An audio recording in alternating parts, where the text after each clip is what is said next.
Hello everyone, welcome to my channel H D Orion. हम पढ़ रहे हैं accountancy for class 12 T S. Grewal की टेक्स्ट बुक से book 2 chapter 8 company accounts accounting for share capital. और अभी हम पढ़ेंगे over subscription of shares. So let us see some questions from the text book. Question number 17. Eastern Company Limited having an authorized capital of rupees 10 lakh divided into shares of rupees 10 each issued 50,000 shares at a premium of rupees 3 per share payable as follows.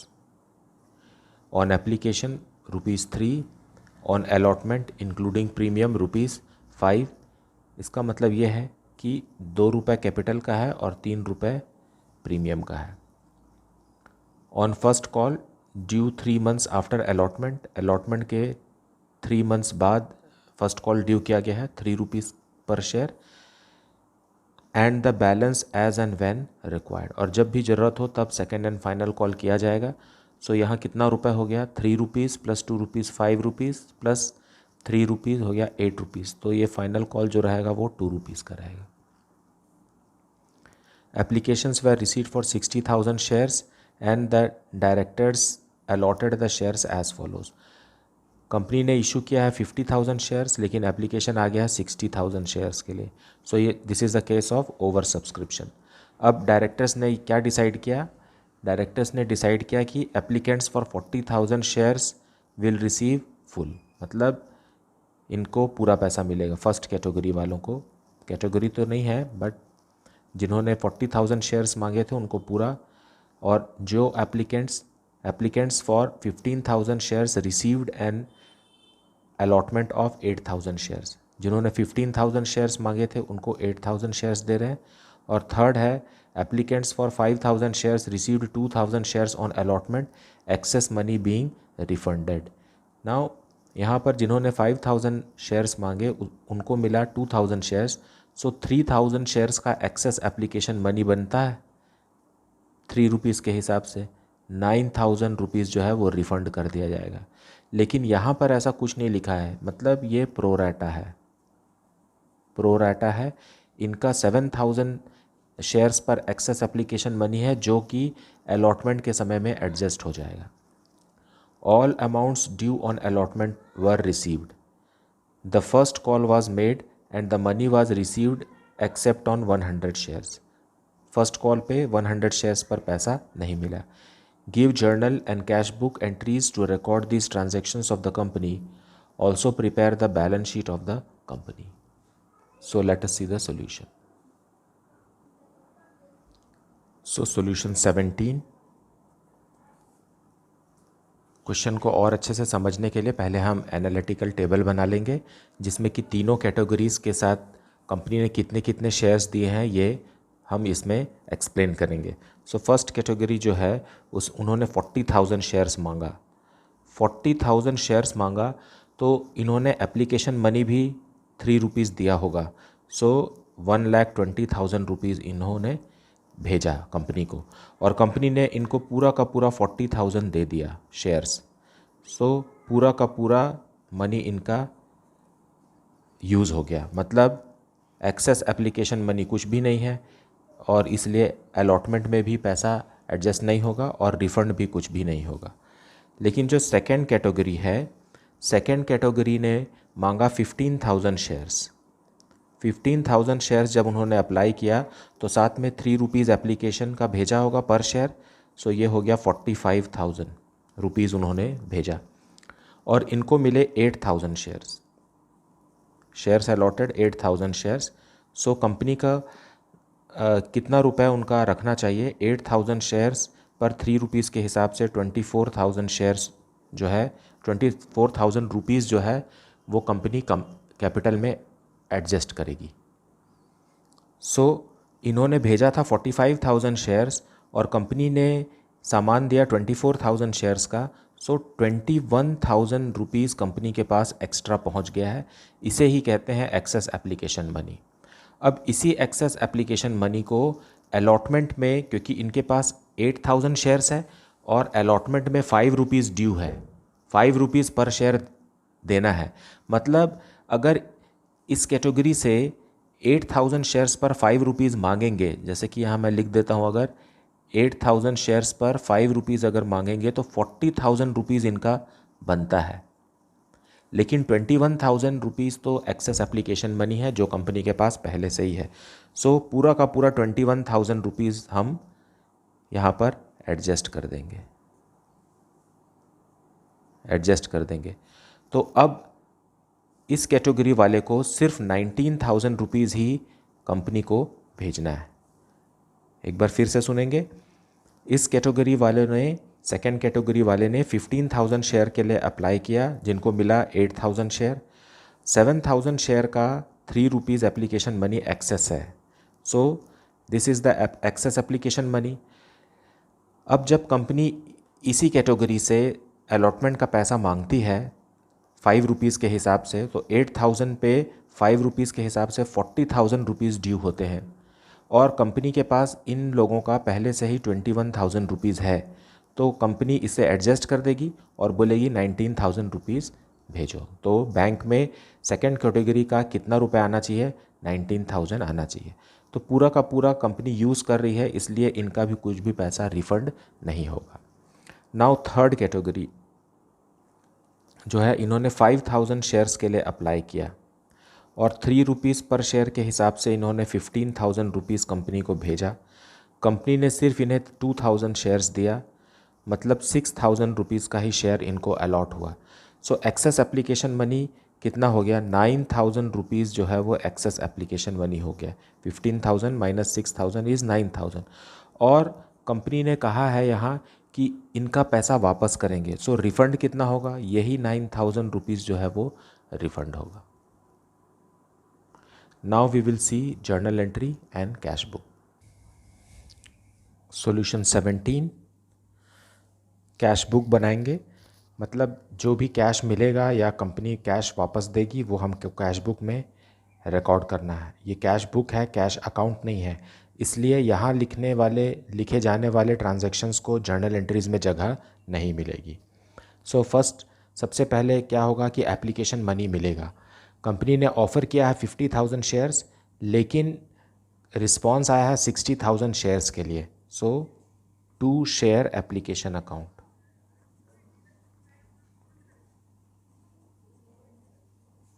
60,000 shares पर application money ₹3 के हिसाब से ₹1,80,000 मिला। लेकिन third category जिसमें 5,000 shares का application था, उनको 2,000 शेयर्स मिला, और बाकी 3,000 शेयर्स का एप्लीकेशन मनी कंपनी उसी समय रिफ़ंड कर रही है। सो अभी हम रिफ़ंड कर देंगे बाय शेयर एप्लीकेशन अकाउंट।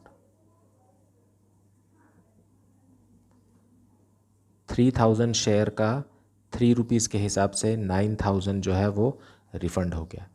अब बचा 1,71,000। ये 1,71,000 को हम कैपिटल अकाउंट में ट्रांसफ़र करेंगे और एक्सेस एप्लीकेशन मनी को शेयर अलॉटमेंट अकाउंट में ट्रांसफ़र करेंगे, वो जर्नल एंट्री में लिखेंगे। So share application account debited,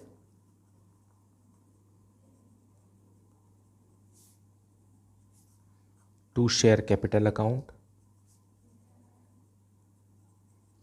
and to share allotment account.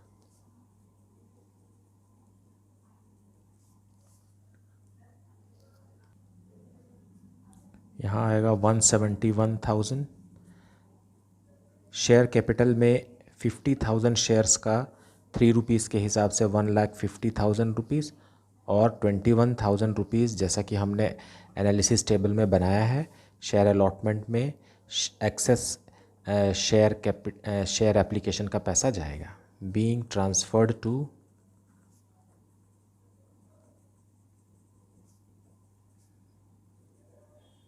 Share capital and excess application money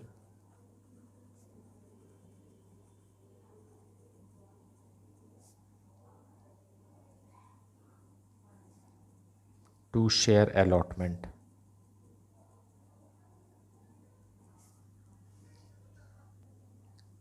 अब शेयर अलॉटमेंट ड्यू करेंगे with premium. Share allotment account debited to share capital account and to securities premium reserve.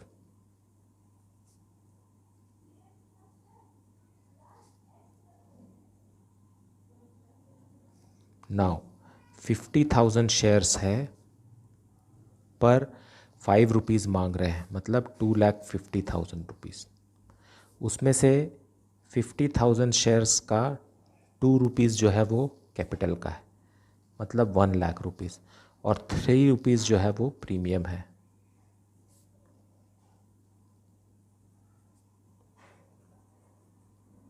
Being allotment money due with premium.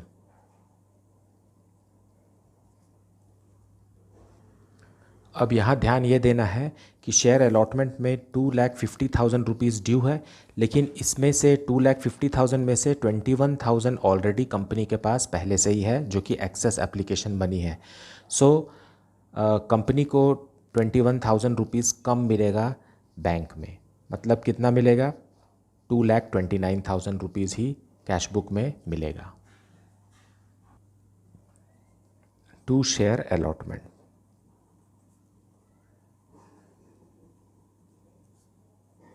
$2,50,000 में से 21,000 पहले से ही है, so company को 2,29,000 rupees मिलेगा। Now first call due करेंगे। Share first call account debited to share capital account. 50,000 shares पर 3 rupees के हिसाब से 1,50,000 रुपीज़ ड्यू, मतलब कंपनी ने इन्फॉर्म कर दिया कि आपको फर्स्ट कॉल का पैसा देना है।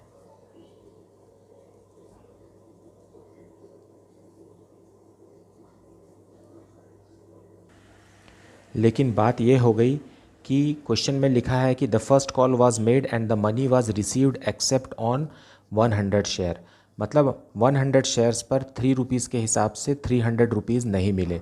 तो जब पैसे नहीं मिले तो वो कैश बुक में रिकॉर्ड नहीं हो सकता 300 rupees.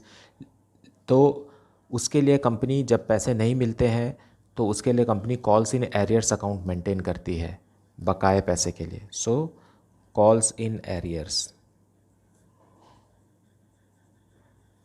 Calls in arrears account 100 share पर 3 रुपीज़ के हिसाब से 300 to share first call account 300 rupees being arrears on 100 shares.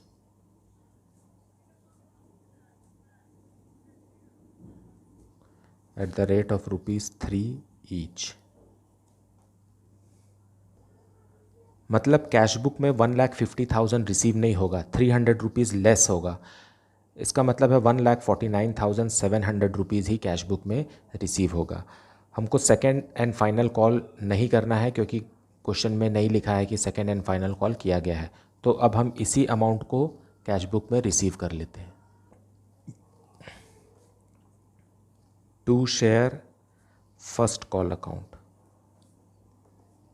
1,50,000 मिलना चाहिए था, उसमें से 300 नहीं मिलेगा, 1,49,700। So grand total is 5,58,700 and buy balance closed down 5,49,700, जो कि एक डेबिट बैलेंस है, इसलिए ये बैलेंस शीट में एसेट्स के तरफ दिखेगा। हमने सेकेंड एंड फाइनल कॉल नहीं किया है, क्योंकि क्वेश्चन में लिखा नहीं है कि उसने, कंपनी ने सेकेंड एंड फाइनल कॉल किया। तो जितना दूर तक कंपनी ने मांगा और पैसा मिला वो रिकॉर्ड हो गया है। अब हम बनाएंगे बैलेंस शीट, लेकिन बैलेंस शीट के पहले हम समझेंगे notes to accounts. Now notes to account में फर्स्ट पॉइंट है शेयर कैपिटल। शेयर कैपिटल में सबसे पहले लिखेंगे ऑथोराइज्ड कैपिटल।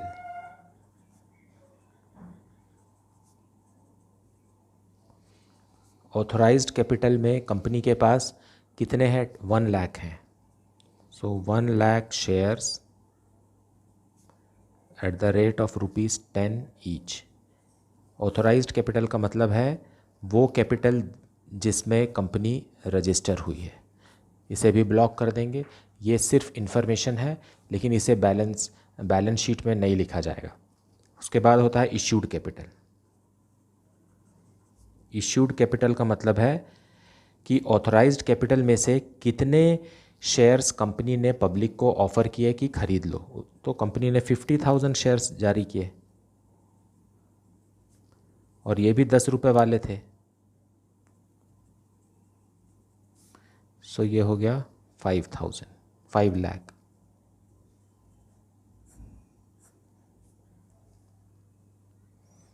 अब नेक्स्ट होता है सब्सक्राइब्ड कैपिटल। सब्सक्राइब्ड कैपिटल का मतलब होता है कि इश्यूड कैपिटल में से वो हिस्सा जो पब्लिक ने खरीद लिया। सो सब्सक्राइब्ड कैपिटल में 2 हिस्सा बनाएंगे हम, subscribed and called up and paid up. Called up and paid up में कितना है? 49,900 shares,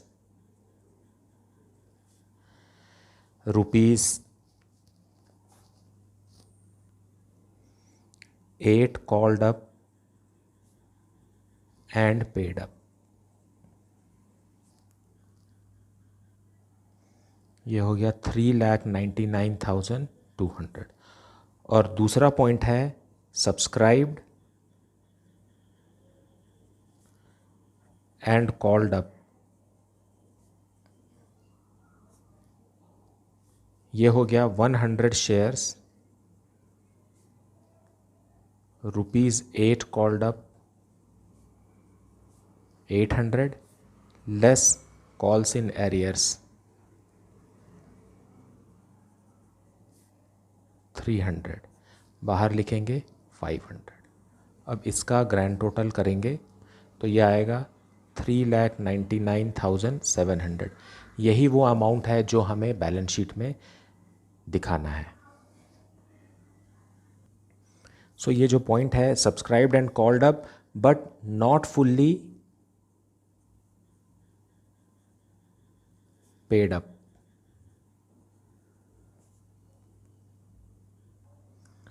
now notes to account में सेकेंड पॉइंट है रिजर्व एंड सरप्लस।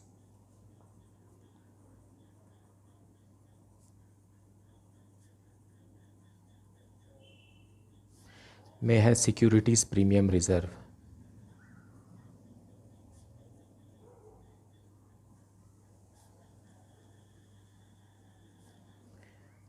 ₹50,000 शेयर्स हैं और ₹3 पर शेयर प्रीमियम है, मतलब ₹1,50,000 सिक्योरिटीज़ प्रीमियम रिजर्व है। ये भी बैलेंस शीट में लिखेंगे।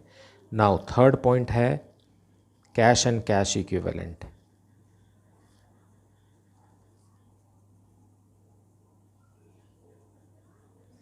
में आएगा कैश एट बैंक, मतलब बैंक में कितना पैसा है जो कि कैश बुक से पता चलेगा।